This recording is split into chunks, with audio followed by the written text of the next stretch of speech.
There we go. We have Halloween dogs behind us, but they are not cooperating. They're hiding. They are not hired help. They're not ready.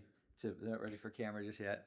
They're sitting right next to mom, which is Right. what they always do. See, here's this guy here. See, he's hiding behind mom. Don't hide behind your mother's apron strings. We want to do another video because Mandy and I did some work recently, and she had some breakthroughs, which we talked about in the last video, which we'll post a link to, or something like that. And in this one, she kind of did something really cool that I think is going to be really helpful to a lot of people, and that is the way that she communicated with her parts was kind of like kind of brilliant and kind of for me like a duh, of course. It's like, people who have been on this channel or who have interacted with our workshops know we have kind of a way of sitting with our feelings and all that. But Mandy got beneath her anxiety and beneath this sense of sort of pressure that she's going to be overwhelmed down to some rage. Hey, we're taking a quick break from the video to let you know that we talk about maps a lot. And if you want to download your own map, there's a pre-made one ready to go, ready. You can just fill it right in. All you need is a free Canva account. Link for that is also in the description. And if you're a 12-step person, we have links to free step 1 workshops, step 4 workshops, and we have new workshops that we're unveiling all the time. So please check those out down in the description. And all right, back to what we were doing, which we talked about in the last video. And the way that she started to do that was taking the two-way prayer writing, and she started dialoguing with her parts. So I think for a lot of people who maybe struggle getting in touch with their emotions, this might be a really good way to deal with it. So why don't you describe what you did and how amazing it was, because it was really cool.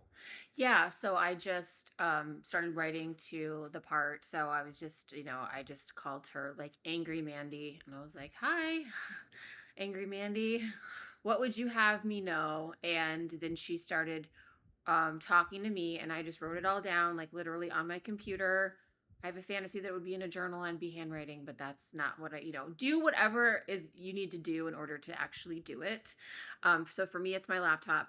And yeah, she was really pissed off. And so I just let her, like once Evan gave me that analogy of like the little kid who just wants to be heard, I was like, oh, okay, because the whole inner child thing like has been so cringy for me. And I think it's just because there's so much self-hatred there that it's like I don't want to give myself that love. But I was in enough pain that I was willing to do this. And it's just been incredible. So yeah, so she told me how mad she was, and like literally like I knew where she was in space. Like she described what she was seeing, she described what she was feeling, and like as I was doing the writing, I could feel her temperature go down, and she went from just being in complete despair and terror to starting to want things for herself, and that was just in one single, dialogue conversation. So now this is like a daily practice for me, and I'm writing to different parts. So there's the shame part, there's a guilt part, there's the anxiety part, there's the rage part. There's probably going to be others. I noticed that some are more complex than others. I noticed some are older and some are younger. The older ones tend to be more complex.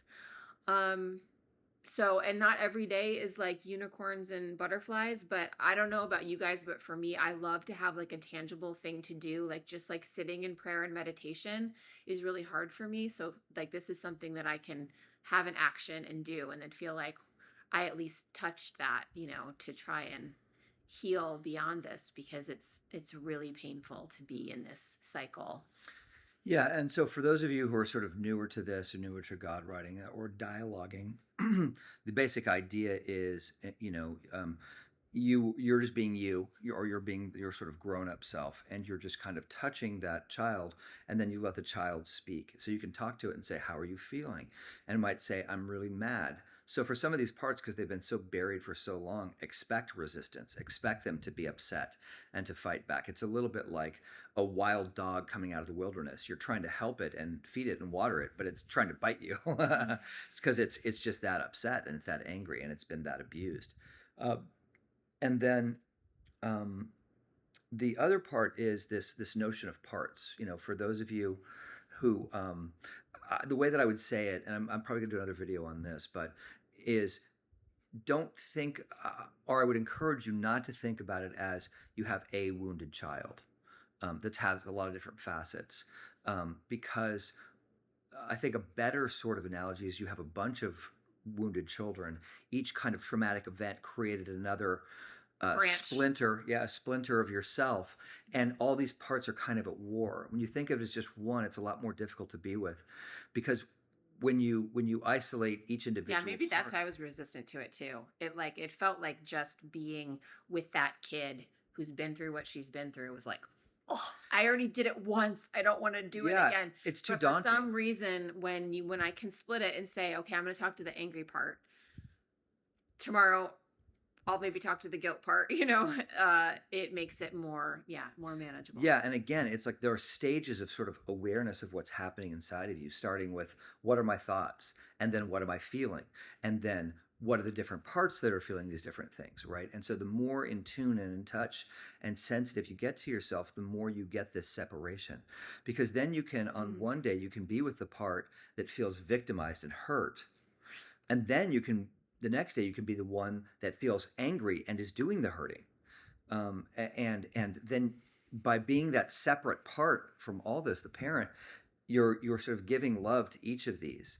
And I encourage you to be sort of very loving and supportive. And the most important thing when you're dialoguing with these parts is you are not trying to change them. You're trying to support them in feeling whatever they are feeling. So you're not saying, oh no, it's okay, don't be afraid. You're saying, I hear that you're afraid, and it's 100% okay that you're afraid, and I'm here for you, even though you're afraid. That's the sort of attitude that you want to strike. Yeah. It Anything? true. I mean, I just keep thinking like it truly is reparenting. Like we're creating a dialogue with these parts of ourselves, but it truly is like parenting yourself.